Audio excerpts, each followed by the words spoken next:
So when you're looking to buy a home, getting a pre-approval is a thing that's kind of a no-brainer. A lot of people get a pre-approval to feel secure that they can borrow up to a certain amount, so they can focus on what's important, like the actual property itself. But there are a few things that make pre-approvals not that reliable. Hey guys, welcome back. My name is Faizy. On this channel, we look at personal finance, and today we're looking at pre-approvals and why they kind of suck, sometimes at least. Now, as always, this is not financial advice. I'm not a financial advisor. We are speaking in a very broad sense, a very general sense. But I have worked as a mortgage broker in the past, and I've dealt with hundreds of customers across Australia, and I've done a lot of pre-approvals, and this is just what I've seen so far. We're going to look at pre-approvals from your perspective as the borrower, from the broker's perspective, and also the bank's, so you can see how it all comes together and where problems can occur. So let's start with the word pre-approval.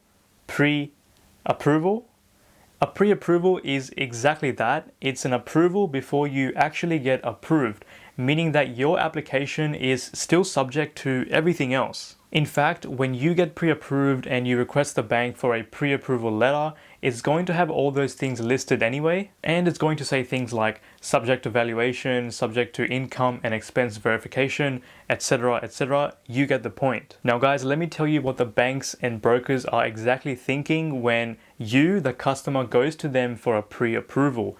Chances are that you are still looking for a property and you might be super serious, but you still haven't found anything, and that's completely fine because you're just going to the bank to get a pre-approval to be confident that you can borrow up to that certain amount and show potential sellers that you are serious about buying. But the harsh truth is that in a lot of cases, not all, a pre-approval is a waste of time for the banks and brokers. Maybe not so much for the broker if they're willing to work with you for a long period of time, and ideally that's who you want as a broker anyway. But it's a waste of time for the bank because they're using all of their resources from the first meeting maybe at the branch to getting your documents and analyzing them, submitting the loan to the credit department. Then the credit team checks it all to make sure that it's all compliant and it's all good, and then they can pass you off the final pre-approval. Now in that whole process, a few days have passed and the bank has used quite a lot of manpower and resources and time to get you the pre-approval letter. And even after all of that effort, in the end, let's say you go with another bank or you can't find a property within the 3 months, the bank has wasted quite a lot of time for basically no result because they won't be able to give you the loan because you haven't found a property, meaning they can't make any money off you. Secondly, if you go with a broker, a lot of them might be hesitant to submit your application to the bank if you're not that serious because they're doing all the work and it might not even convert to an actual loan, meaning that the broker is not going to get paid even though they're doing all the work. So basically in that scenario, they are wasting their time, energy and resources for no payment. I'm not saying all brokers think like this, by the way. Now, because of all that productivity loss, money loss, some banks do automated approvals now, which presents an issue to you as the borrower. Because once the loan is submitted, the system that the bank has checks whatever income, expenses, liabilities you've declared, and then the system spits out a pre-approval, which then the bank hands over to you. Now, why this is a big risk to you as a borrower, because none of this information is actually verified by the bank. You could basically say that your income is 100K, but then the makeup of that income is 60K base salary and then 40K commission, which then presents less borrowing power compared to if your base salary was just 100K to begin with. Plus, there are so many other things that can only be verified if an actual human looks at it. Similarly, there's instances where you might go into a branch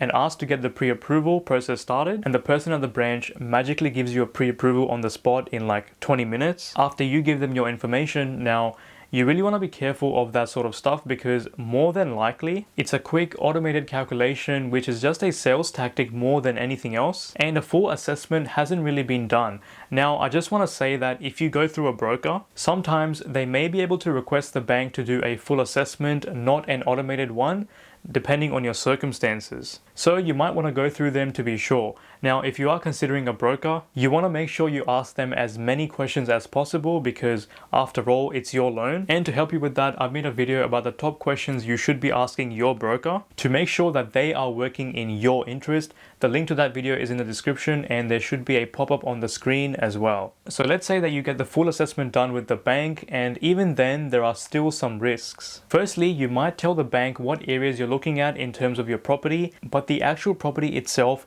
won't be inspected or valued by the bank unless you have an actual contract for it, which means that until you actually sign the contract of sale, if there's anything wrong with the property, maybe some sort of damage is there or anything else, the bank isn't actually going to know about this until it's the very end. And they will only find out once you actually go ahead, which ultimately means that you can still potentially get declined. Now, this actually happened to one of my customers where we had an automated pre-approval for the customer, but the actual property itself was unacceptable to the bank. Therefore, we had to look at other options. Another example is that especially with the whole COVID situation, banks have been evolving their policies and monitoring the situation quite closely, which means that you may get a pre-approval and then a few months later you find a property, but then the bank's policy may have changed by then.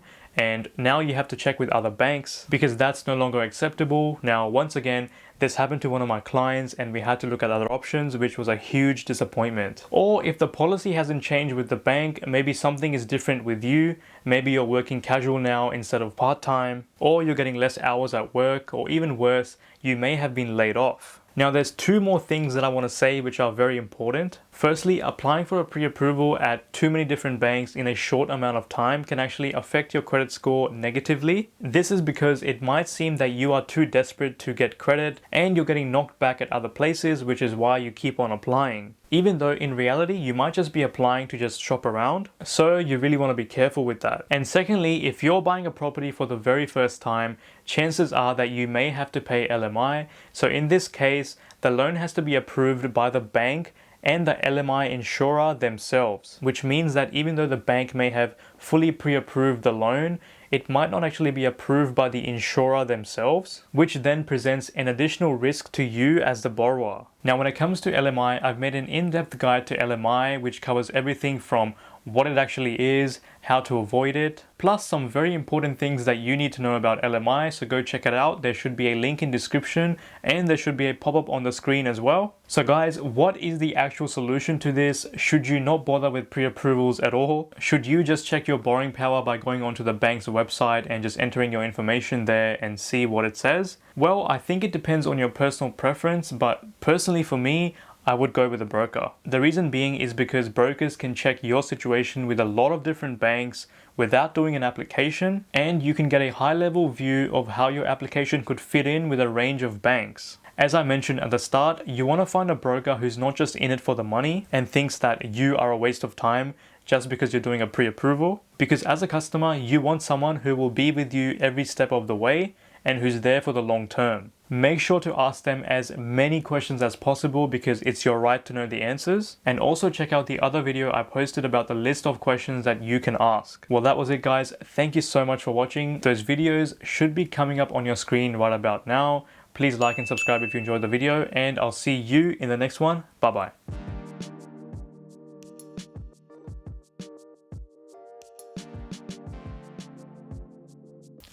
And things that you are a waste of time just because you're doing a